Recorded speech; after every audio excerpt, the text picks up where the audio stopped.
Hi friends, PMC ప్రేక్షకులకు స్వాగతం సుస్వాగతం.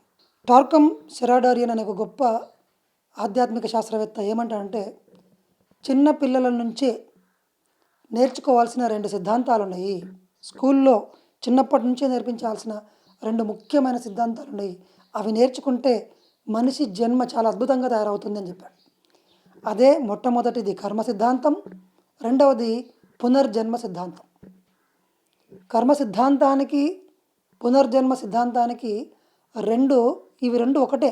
ఒక రకంగా చెప్పాలంటే కర్మ సిద్ధాంతం నుంచే పునర్జన్మ సిద్ధాంతం పుడుతుంది. పునర్జన్మ ఎందుకు తీసుకుంటాం మళ్ళీ అంటే, ఈ పరంపరలో మనం చేసుకున్నటువంటి కర్మల యొక్క ఫలితాన్ని అనుభవించడానికి ఇంకొక జన్మ తీసుకుంటాం. ఈరోజు నేను కర్మ చేశాను, దీని ఫలితం కొన్ని ఏమో ఇప్పుడే వస్తాయి, ఇంకా కొన్ని రేపు వస్తాయి. మరి రేపు ఆ ఫలితాన్ని పొందాలంటే నేను ఏం చేయాలి? పునర్జన్మ అంటే రేపు మళ్ళీ నేను ఇంకో జన్మ తీసుకోవాలి. రేపటిలోకి నేను వెళ్తాను. ఈరోజు కాకుండా రేపు కూడా నాకు వస్తుంది. ఎప్పుడైతే ఈ కర్మలన్నీ పూర్తిగా కర్మ చక్రం నుంచి బయటపడతాడో అప్పుడే జన్మరాహిత్య స్థితి వస్తుంది. మనందరికీ మన గురువులు చెప్తూ ఉంటారు, జన్మరాహిత్య స్థితి పొందాలి, ఆత్మ సాక్షాత్కారం పొందాలి, కర్మలు లేనటువంటి సృష్టిని సృష్టించుకోవాలి, మనము చివరికి ఈ భూమి మీదకే రాకూడదు, ఇదే చివరి జన్మ చేసుకోవాలంటారు. అవన్నీ మనకు అర్థం కావాలంటే కర్మ సిద్ధాంతం అర్థం కావాలి, పునర్జన్మ సిద్ధాంతం అర్థం కావాలి. ఈ రెండింటి మధ్యలో జరిగే తతంగం అంతా కూడా మనకు అర్థం కావాలి. అప్పుడు వస్తుంది. కర్మ సిద్ధాంతంలో కర్మ యొక్క ఫలితం ఖచ్చితంగా మన జీవితంలోకి వచ్చి తీరుతుంది. అది 100 జన్మల తర్వాత అయినా కావచ్చు, అప్పుడే కావచ్చు. దాని నుంచి మనం ఎవరు తప్పించలేరు. తప్పించుకోగల కెపాసిటీ మీకే ఉంటుంది. అది జ్ఞానం ద్వారా మాత్రమే. రైట్. ఫస్ట్ది సంచిత కర్మ. అన్ని జన్మల్లో మనం కూడగట్టుకున్న మంచి చెడుల ఫలితం సంచిత కర్మ అంటాం. కర్మ అంటే మళ్ళీ గుర్తుపెట్టుకోండి, చెడు ఒకటే కాదు, మంచి కూడా ఉంది. కర్మ అంటే పని, దాని ఫలితం మనం అనుభవిస్తున్నాం. ఆ ఫలితానికి సంబంధించిన 2 అకౌంట్లు ఉంటాయన్నాం కదా, బ్యాడ్, గుడ్. చెడు కర్మ, మంచి కర్మ అకౌంట్లలో మనకు ఉన్నాయి. సో వాటిని మనం ఒకటేసారి మొత్తం తీర్చుకోలేము, ఒకటేసారి అనుభవించడానికి రాదు. నా దగ్గర 1 కోటి రూపాయలు అనుకోండి, ఒకేసారి నేను ఎంజాయ్ చేయగలనా, ఖర్చు పెట్టగలనా? లేదు. కాబట్టి రోజు కొంత కొంత. కర్మ కూడా ఇంతే. ఆ కర్మలో మనం ఇంతకుముందు చేసుకున్న కర్మలన్నిటినీ కొన్ని ఏమో చెడు ఉన్నాయి, కొన్ని ఏమో మంచి ఉన్నాయి. ఆ రెండింటిని అనుభవించడానికి తిరిగి మళ్ళీ జన్మ తీసుకుంటాము. సరే, ఎందుకు ఈ కర్మ? లేకుంటే బాగుంటుంది కదా అనుకుంటాం మనం. కర్మ సిద్ధాంతాన్ని అందరూ తప్పుగా అర్థం చేసుకుంటారు.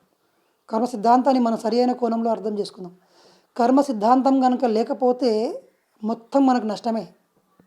నాకు ముళ్ళు గుచ్చింది బాగా, తెలియకుండా నేను వెళ్ళి ముళ్ళు మీద కాలేశాను, తెలియకుండా వెళ్ళి ముళ్ళు మీద కాలేశాను. తెలియదు, అంతకుముందు నాకు ముళ్ళు ఎట్లుంటుందో తెలీదు, దానివల్ల నొప్పి అవుతుందని తెలీదు. కర్మ సిద్ధాంతం అంటే ఏంటంటే ఆ ముళ్ళును తీసే ప్రక్రియ, మళ్ళీ కుచ్చి మరీ ఆ ముళ్ళును తీస్తారు. అంటే ఆ నొప్పి జరుగుతున్నప్పుడు మనకి లోపల ఏమేర్పడుతుందంటే, ఆ నొప్పి భరించేటప్పుడు అనిపిస్తుంది అనమాట, లోపల ఒక అవగాహనకు వస్తాం. ఇక నుంచి నేను నడిచేటప్పుడు కాలు అడుగు ముందర పెట్టేటప్పుడు చూసి కాలు అడుగు పెట్టాలి, ఈ ముళ్ళు మీద కాలు పెట్టకూడదు, ఈ షార్ప్గా ఉన్నటువంటి అంశాల మీద పెడితే నాకు పెయిన్ వస్తుంది అన్న జ్ఞానం నేర్చుకుంటాం. చూడండి, కర్మ సిద్ధాంతము మనకు ఏది ఎలా చేయాలో నేర్పిస్తుంది. మనల్ని మనం హింసించుకోకుండా చక్కగా ఎలా జీవించాలో నేర్పిస్తుంది. కర్మ సిద్ధాంతం ఎప్పుడూ మంచిదే. నేను ఏమి చేసినా, ఏ చెడు చేసినా నాకేం కాకుండా ఉంటే ఎంత బాగుండో అనుకుంటారు. మీరు ఎదగరు, ఇంకా మీరు ఎప్పుడు అందరిని హింసిస్తూనే ఉంటారు. మీరు హింసిస్తున్నప్పుడు పక్కవాడికి కూడా కర్మ సిద్ధాంతం లేదు కాబట్టి వాడు వచ్చి మిమ్మల్ని హింసిస్తాడు, ఇంకొకటి వచ్చి మిమ్మల్ని హింసిస్తాడు. ఎవరు బలవంతుడిగా ఉంటే వాడు హింసిస్తూనే ఉంటాడు.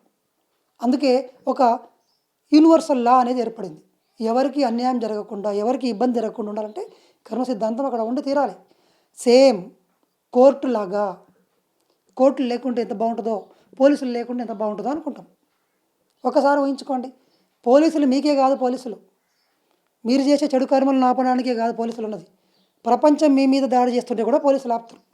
నీకు న్యాయం జరగాలన్నా కూడా కోర్టు అనేది నీకు ఛాయిస్ ఇస్తుంది. దానివల్లనే నీ దగ్గర చుట్టుపక్కల ఉన్న క్రిమినల్స్ అందరూ నీ మీదికి రారు, లేదంటే నీకన్నా బలవంతులు ఎప్పుడో నిన్ను తొక్కి పడేస్తారు. సో కర్మ సిద్ధాంతం కూడా ఒక కోర్టు లాంటిది. ఇక్కడ భౌతికమైన కోర్టులలో ఎన్నెన్నో జరుగుతుంటాయి, కానీ అక్కడ కోర్టులో ఇవల్ల ఏం జరగవు.